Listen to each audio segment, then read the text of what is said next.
साथ रमशी लाइव देख रहे हैं आप। जातीय गणना के मामले में सुप्रीम कोर्ट से नीतीश सरकार को नहीं मिली राहत। जी हाँ, बिहार में जातिगत जनगणना पर रोक के पटना हाईकोर्ट के फैसले के खिलाफ सुप्रीम कोर्ट पहुंची नीतीश सरकार को राहत नहीं मिली है।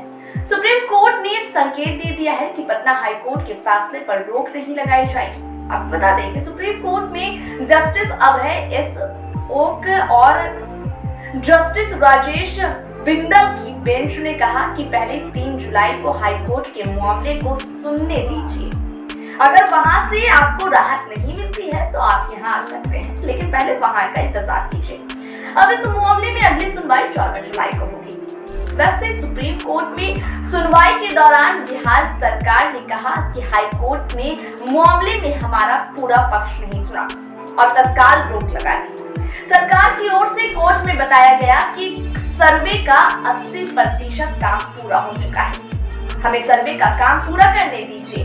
सरकार ने कहा कि हमें सिर्फ 10 दिन का समय चाहिए, हमें सिर्फ 10 दिन का समय दीजिए ताकि हमारा सर्वे पूरा हो जाए। इस पर सुप्रीम कोर्ट ने कहा कि मामला हाईकोर्ट में लंबित है, उन्हें सुनवाई करने दीजिए।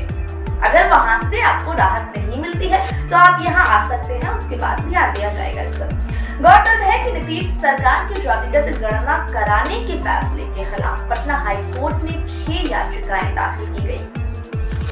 इन याचिकाओं में जातिगत जनगणना पर रोक लगाने की मांग की गई थी। हाईकोर्ट के चीफ जस्टिस के विनोद चंद्रन और जस्टिस मधुरेश प्रसाद की बेंच ने इस पर 3 जुलाई तक रोक लगा दी थी। दरअसल बिहार सरकार का जातिगत जनगणना कराने के पक्ष में तर्क ये है कि 1951 से एससी और एसटी जातियों का डेटा पब्लिश होता है, लेकिन ओबीसी और दूसरी जातियों का डेटा नहीं आता है।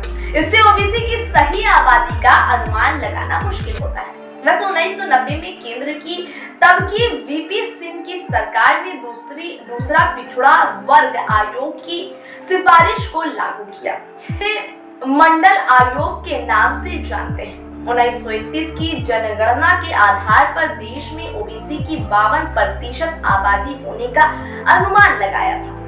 मंडल आयोग की सिफारिश के आधार पर ही ओबीसी को 27% आरक्षण दिया जाता है। जानकारों का मानना है कि इससे और एससी और एसटी को जो आरक्षण मिलता है उसका आधार उनकी आबादी है, लेकिन आबादी के आरक्षण का कोई आधार नहीं है। वैसे अब जबकि सुप्रीम कोर्ट ने कहा है कि पहले 3 जुलाई को हाईकोर्ट के मामले का इंतजार कीजिए, हाईकोर्ट के सुनवाई को मामले को सुनने दीजिए। अगर वहां से आपको राहत नहीं मिलती है तो आप यहाँ आ सकते हैं। ऐसे में नीतीश सरकार को अभी इंतजार करने के अलावा कोई दूसरा चारा नहीं है।